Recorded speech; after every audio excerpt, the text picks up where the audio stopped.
opportunity of having a exchange of views with some very, very distinguished participants from Afghanistan and Pakistan. Thank you for providing that opportunity. Ladies and gentlemen, I am coming from Multan, and the last 2 days I was out in the streets in the pleasant temperature of 47 degrees centigrade. So forgive me if I'm not very coherent. But the only person in this room who can appreciate what I'm saying is Ambassador Jilani, who is from Multan and knows exactly what I'm saying. He spoke as a very seasoned, well-trained diplomat. I am not a diplomat, but I am the chief diplomat of Pakistan. But today, since you have said we have Chatham House rules, allow me to be frank and candid and be less diplomatic. The Foreign Office gave me a very well prepared, very correctly prepared statement. I will not stick to that, simply for the reason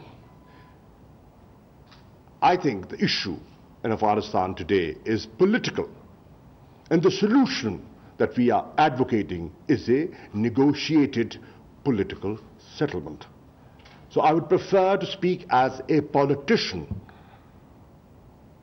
who happens to be the foreign minister. So allow me that room. Ambassador of Afghanistan is here, and he made his remarks. I'm grateful that he has acknowledged Pakistan's positive role. Thank you for doing so. And I'm in agreement with him when he says that you cannot have violence and negotiations at the same time. I tend to agree with that. We have to. And Pakistan has been advocating reduction in violence leading to ceasefire. I have done it in my bilateral meetings. I have done it with the interactions that I've had with media and with other diplomats all over, because I actually believe in this. The ambassador mentioned the recently convened ulama meeting in Pakistan and Saudi Arabia. Ulama of Afghanistan and Pakistan participated in that, and there was a declaration. And the declaration supported negotiations and condemned violence. And they did the right thing. They did the right thing. And this is what I expect from any enlightened alim, who has an eye on the situation in the region. I am glad that the ambassador of Afghanistan has acknowledged the usefulness of this mechanism called APAPS that we negotiated for months, and today we have this mechanism in place through which we can discuss any and every issue that Pakistan and Afghanistan jointly face.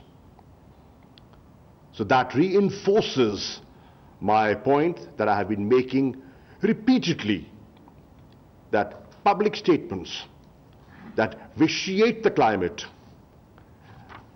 are against the spirit of APAPS. And allow me, ladies and gentlemen, to share with you that the recent statement of the National Security Advisor of Afghanistan disappointed me. And I'm putting it mildly, disappointed me. And I will not dwell on that any further.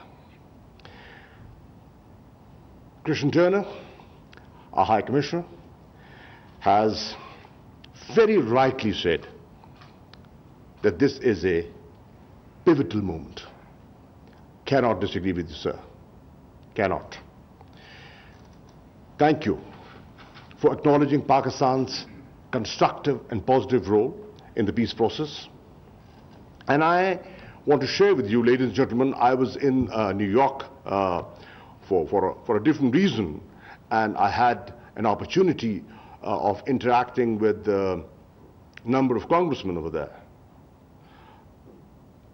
And I believe there's an Afghan delegation that'll be visiting Washington perhaps third week of June. What encouraged me when I was in Washington and I interacted with congressmen and senators, I saw a very positive change in their approach. And let me quote Senator Lindsey, who said, and I'm quoting him, that today in the United States we are looking at Pakistan not as part of the problem, we are looking at Pakistan as part of the solution. Ladies and gentlemen, that is a paradigm shift in approach. And I, as the Foreign Minister of Pakistan, appreciate that. Ambassador, High Commissioner mentioned the role of women in Afghanistan. And I think that's a very important role that women in Afghanistan are playing, can play, and should play. Why do I say that? I say that when I look at Pakistani women playing their role in Pakistan's politics, in Pakistan's parliament, in the civil service of Pakistan, and we are proud of them. We have produced some outstanding civil servants, judges, doctors, engineers, women. And today, when I go to Parliament and I see our women parliamentarians participating in legislative work, the other day I was leading a delegation of Pakistani parliamentarians engaging with the European parliamentarians, and the contribution made by women parliamentarians I was proud of. I was proud of. So, having said that, we cannot in Pakistan overlook the important role of women in Pakistan. And if I do not want to overlook the role of women in Pakistan, how can I be supportive of the role of women in Afghanistan? They cannot be. 20 years is a long time. And reforms have taken place. Let's acknowledge the Afghanistan of today is not Afghanistan that was 20 years ago. Some of those reforms are very important and they need to be protected. The role of women in Afghan national life is extremely important and it must be acknowledged. And I speak as the foreign minister of a country that is Islamic. It is the Islamic welfare state of Pakistan that I represent. I'm not representing a Western country. I'm representing a Muslim, predominantly Muslim country. So, the role of women is extremely important. Having said that, today, you will deliberate on the future. Stepping into the future is the theme. You will talk about it, and I am confident that your deliberations will chart a practical way forward. as we deliberate the evolving Afghan situation, let me share with you that there is a window of opportunity for a lasting peace in Afghanistan. There is one. But this window is not there forever. If we don't take advantage of this, it'll go.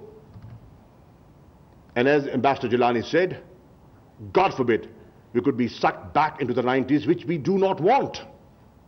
So, this sitting is at a very, very important time. Thank you for organizing it, and thank you for supporting it.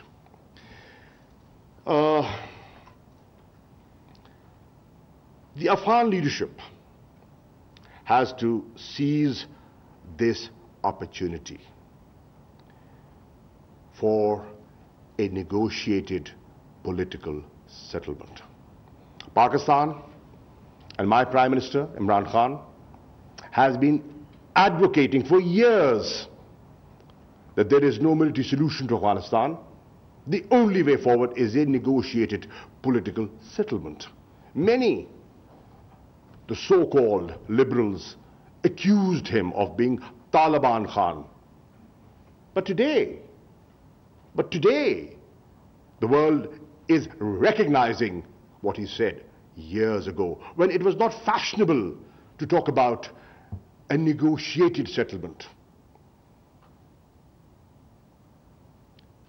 But today, I'm happy to see that there is a new international convergence around this, because the world has seen that in 20 years, the most sophisticated armies, the most sophisticated weaponry and technology could not get you peace. We've heard about the surges, the political and the military surges. And look where we stand today. So, having said that, we have to look towards the future. I also want to say there are spoilers. There are spoilers within Afghanistan, and there are spoilers outside Afghanistan. Let's not forget the fact that many have benefited from the war economy and have vested interests. And let's not forget there are many in the region who would, for whatever reasons, and this is not the occasion to go into details, would want Pakistan to be engaged in a true front situation. And I'll leave it at that for the moment.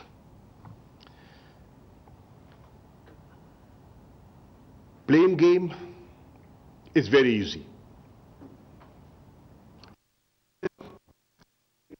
To your blame game with the same force. Will it help? It will not. I, in Pakistan, am a strong advocate that will take us nowhere.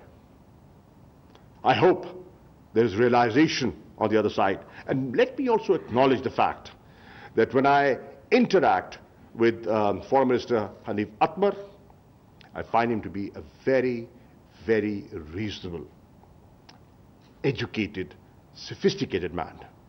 It's a pleasure meeting him and talking to him. And let me also state it frankly and clearly, that when I read about some of the statements being made by the first Vice President and the National Security Advisor, I am concerned. So that's the balance within Afghanistan. The pendulum swings from that side to that side. So let's today sit and choose. What do we want?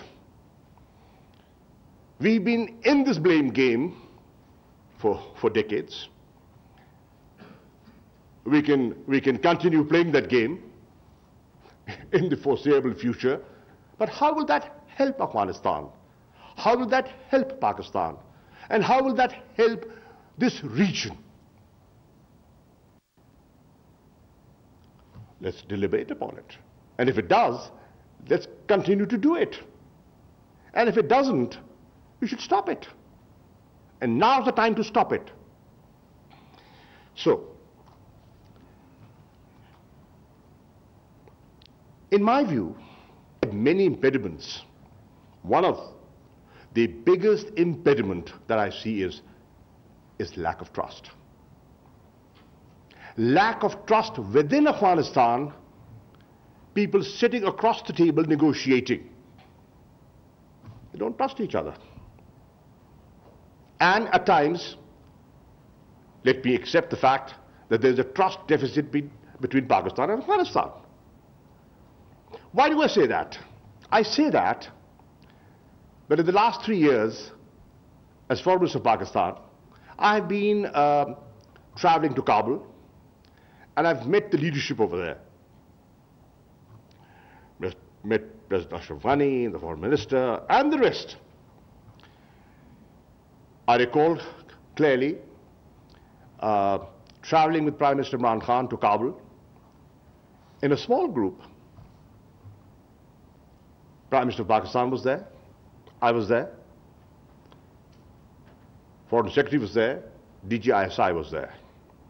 From our side, President Ashraf Ghani was there, First Vice President was there, Amrullah Saleh sir? Ji? He was there. He was there. National Security Advisor was there. And I think if I recall correctly, the head of NDS, perhaps was there. What were we doing there? What was the message that we carried? Please, forget the past and look at the future. Stop living in the past. We are here to build bridges, not sow seeds of sort of dissent or sort of fan acrimony. No. Trust us when we say that a peaceful, stable Afghanistan is in Pakistan's interest. Trust us. We are doing you no favor. It is in my enlightened interest to have a peaceful, stable Afghanistan, because I benefit from a peaceful, stable, prosperous, sovereign, independent Afghanistan, democratic Afghanistan. I stand to gain. The regional connectivity that Ambassador Jilani was talking about, the peace dividend that can accrue out of a stable, peaceful Afghanistan. You know, the Tapi pipeline, the Casa 1000, and the rest that follows. Pakistanis and Pakistan benefits from that. And if I can see that in such obvious terms, then why would I undermine or allow forces in Afghanistan to undermine the peace process? It is not logical. It is not logical. That is what we need to understand.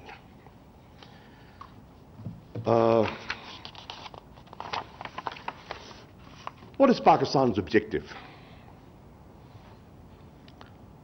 We want peace in Afghanistan, and we want reconciliation. Who's to reconcile? Afghans. It's your country. It's your future. The leadership of Afghanistan has to sit and reconcile. You've been fighting. Yeah. The Germans and the French and the Brits, they were fighting. But then they went into a European Union. Today they trade. They invest. They're not fighting anymore. They went through 2 world wars. The world moves on. So who is to reconcile? You, the Afghans, have to reconcile. 20 years of conflict, unfortunate. Innocents suffered. The economy suffered. People got maimed and martyred. For what? For what? And do we want to continue that? Is the question that needs to be talked about today. And if there was a solution, why couldn't you find one in 20 years? Despite the blaming and the finger pointing, you had the international backing, the trillions of dollars invested. Where did they go?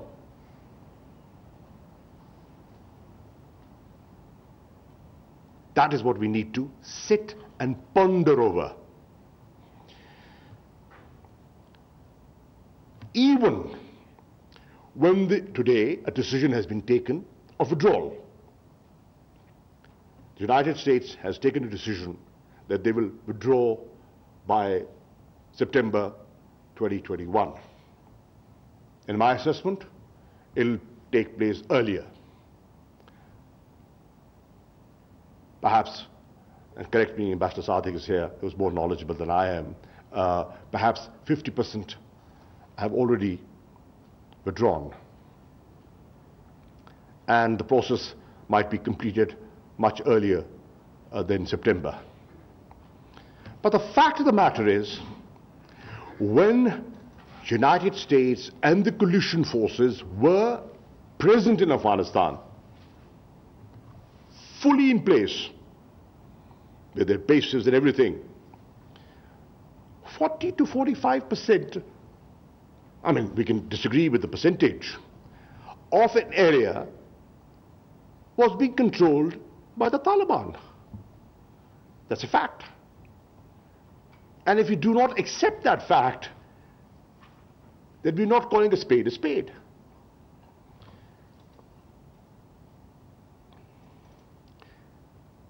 And today we have a new situation, and this new situation is of a complete unconditional withdrawal. So please keep that in mind when you deliberate and suggest a way forward.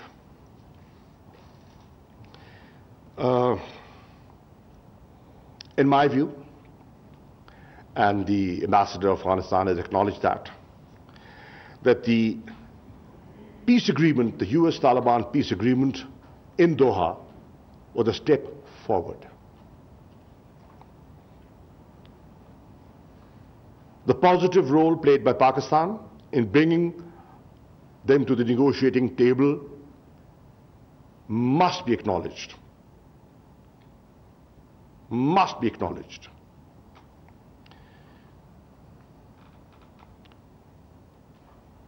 The commencement of the intra-Afghan negotiations on the 12th of September, in my view,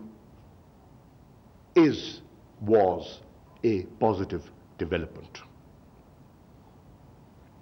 I am aware of the fact that there is a stalemate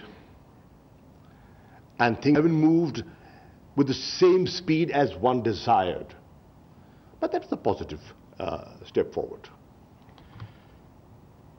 The agreement on rules and procedures was a step forward and a positive one. Now these are the positives. Are there concerns? Yes, there are. What are the concerns? Increase in violence is a concern. Afghans are concerned, so am I. Being your neighbor, I'm concerned. But there's a blowback, and I've suffered because of that blowback. Is the stalemate in negotiations a concern? Yes, it is.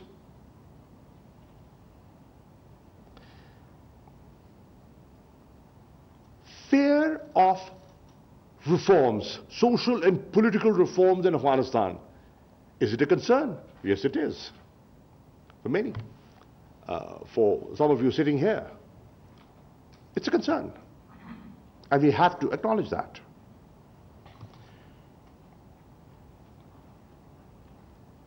God forbid, if there is no settlement, and the withdrawal obviously will take place, with or without the settlement.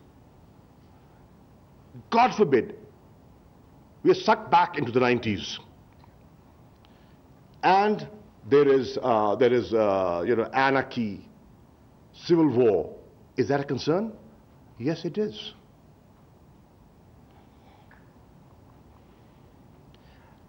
A fresh influx of refugees, is that a concern? Yes, it is. My country has been supporting close to 3 million Afghans for decades. We've done our best. We've been as hospitable as we could with limited resources. The international community forgot about them. The international community has been very generous. I mean, I will not overlook that, in providing assistance to Afghanistan, but the assistance required by me, by Pakistan, for the refugees.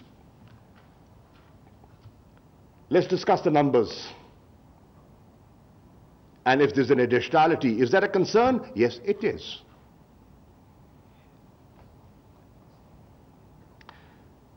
Increase in the footprint of Daesh in Afghanistan, is that a concern? Yes, it is.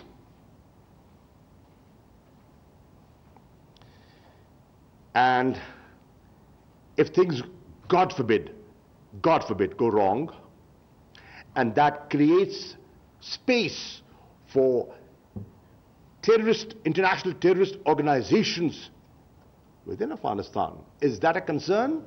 Yes, it is. Yes, it is.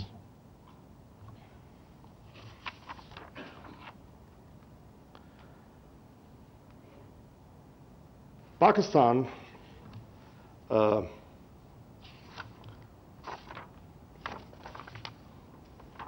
as I said earlier on, and forgive me if I'm taking more time than allotted to be. Am I okay with time? Okay, thank you. Because I want to be very candid and frank. Because if you're not frank today, and if you're not honest with each other today, we will be in trouble in weeks and months ahead. That is why, please bear with me a little longer. Pakistan, ladies and gentlemen, friends from Afghanistan, is and will continue to support the peace process. I want to be on record having said that. Pakistan has taken a very clear decision. Non-interference in internal affairs of Afghanistan. We have no favorites. There's a general buzz that, we are advocates of the Taliban. I am not. I don't represent them. I represent Pakistan. Taliban are Afghans. But I want you to know, and you must have noted, that in the last few months, we have been inviting Afghan leaders to Pakistan, to Islamabad, and not just Pashtuns, every ethnic group. Why? To give you a clear message that we want to engage with all ethnic communities leaders who matter, who are important for peace and reconciliation. That is why we have been inviting you and will continue to invite your leadership to achieve our common objective of peace and stability.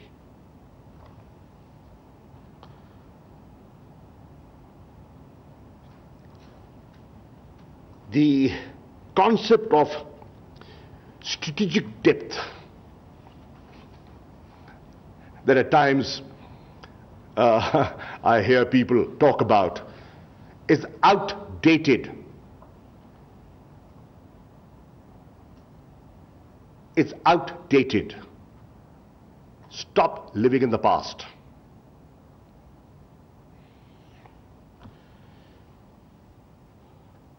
Reduction in violence, as I said earlier on, is what leading to ceasefire is what we want. Resolution of issues through APAPs. We have always advocated for that, and I think we should use this mechanism more than to the extent we have.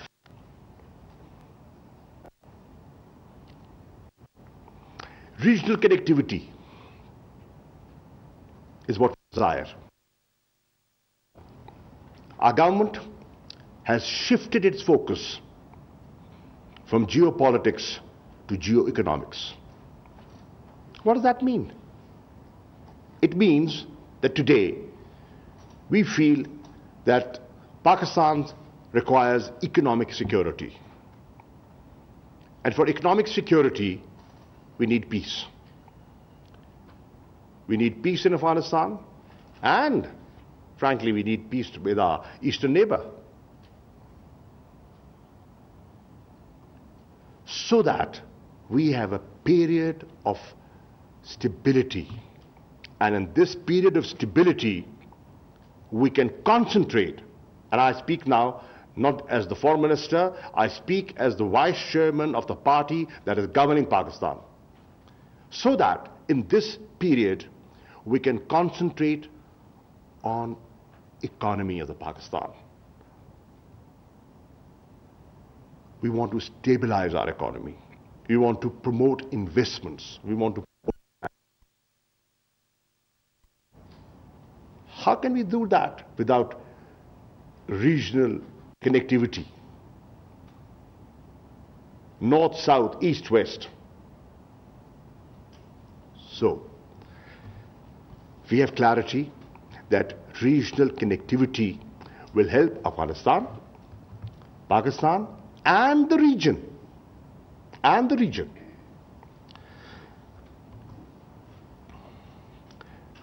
It's your country.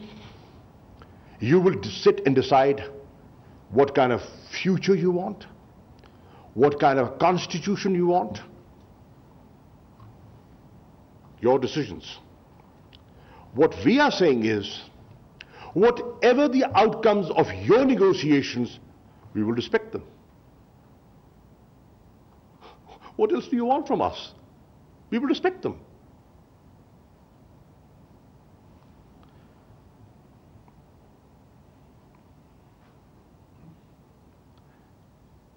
Inshallah, there will be a stable Afghanistan. And inshallah, when you achieve that, as your neighbors and friends, and we want to be friends with you, we want to help you rebuild and reconstruct. And we have a role to play there. And we can play a role.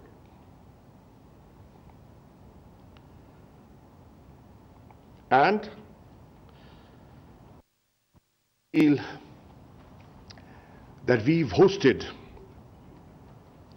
a sizable number of Afghans for decades. Time has come for an honorable, dignified return of Afghan refugees home. We are often accused of cross-border movement and people coming from Pakistan, creating trouble in Afghanistan. And we complain of safe havens, the TTP, anchored and based in Afghanistan, coming over from Afghanistan and creating havoc here.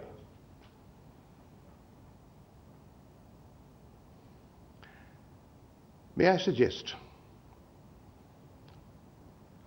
hold me and my country accountable, because we're doing everything possible for a better border management. We are fencing the border. We have placements on the western side that never existed in decades. Hold me accountable when all my Afghan brothers and sisters have honorably returned home.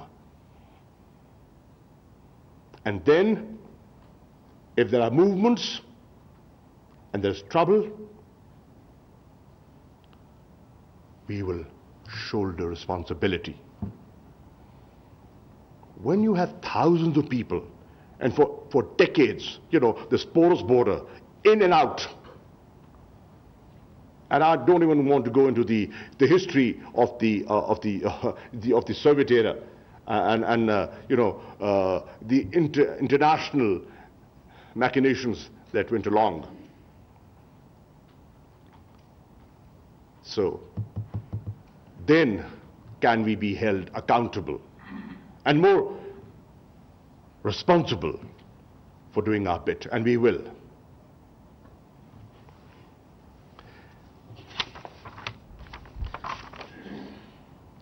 I believe, and this is my last point, so you've suffered me enough. I believe President Ashraf Ghani and a core group will be traveling to Washington soon. I wish them luck. I wish them a good visit. But let me spell it out in advance. If the objective of going to Washington is starting a new blame game and holding Pakistan responsible for all the ills and the lack of the process, I think it will not help. It's a shared responsibility. And nobody's going to buy anymore that if things go wrong, Pakistan is responsible. We will not take responsibility. We will not take responsibility. We are engaging with the international community, and we will engage with honesty and sincerity, because we are honest and sincere in building a peace process in Afghanistan. We've been accused enough. Enough. And I speak as a foreign minister of an elected government who has the mandate of the people, and will speak with force. We'll speak with conviction. So,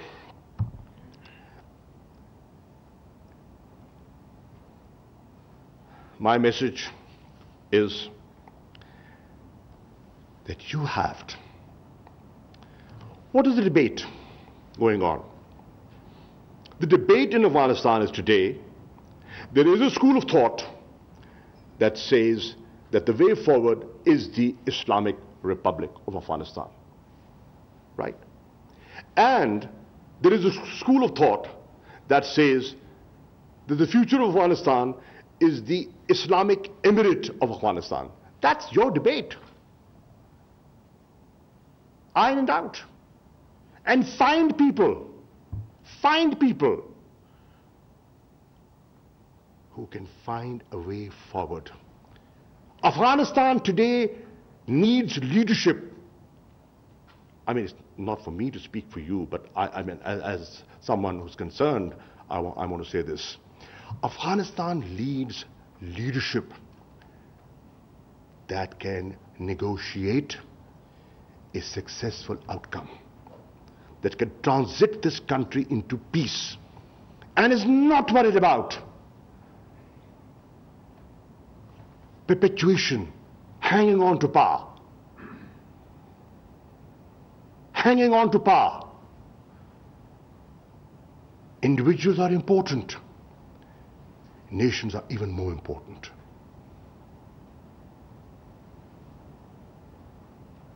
And it is for you to determine who could those people be. You are the best judges.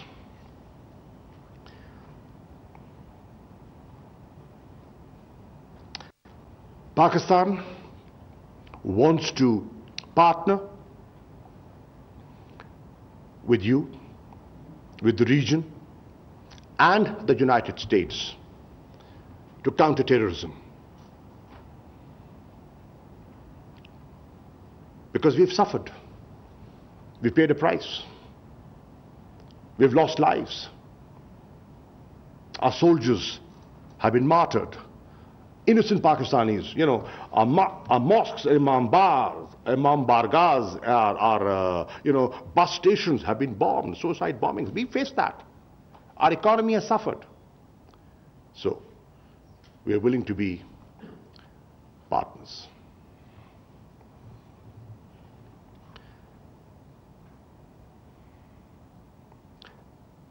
Pakistan, and please, I'm making this statement with clarity. I, as the elected representative of Pakistan, I do not want to see Talibanization of Pakistan. How can I be more clear than that? How can I be more clear than that?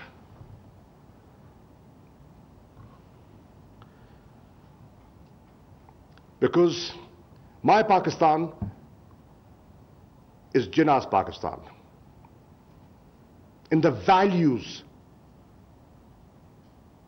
that were advocated by Quaid-e-Azam Muhammad Ali Jinnah. So, find, please, time is running out, find the leadership that enjoys the confidence of the people of Afghanistan and can give Afghanistan peace.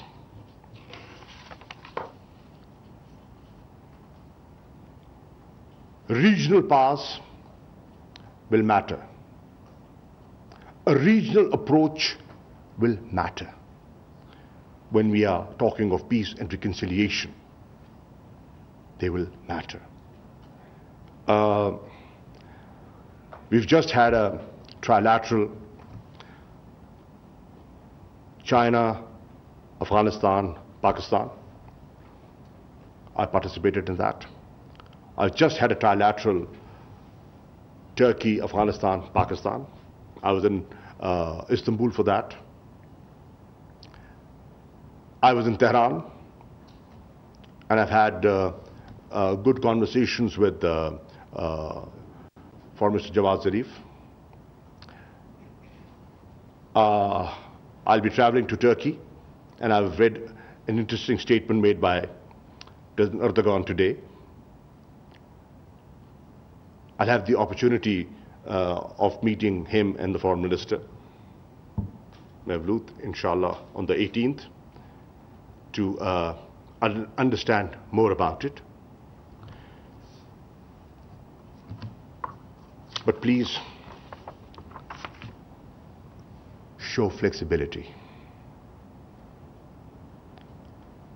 The leadership of Afghanistan, if you stick to your position, and if the Taliban stick to their position, where are we going? Where are you going? Where is the region going? Nowhere. And the theme is stepping into the future. Can we step into the future without being flexible? If we are obstinate And if we do not see beyond our nose, can we step into the future? It's for you and me to deliberate. Thank you.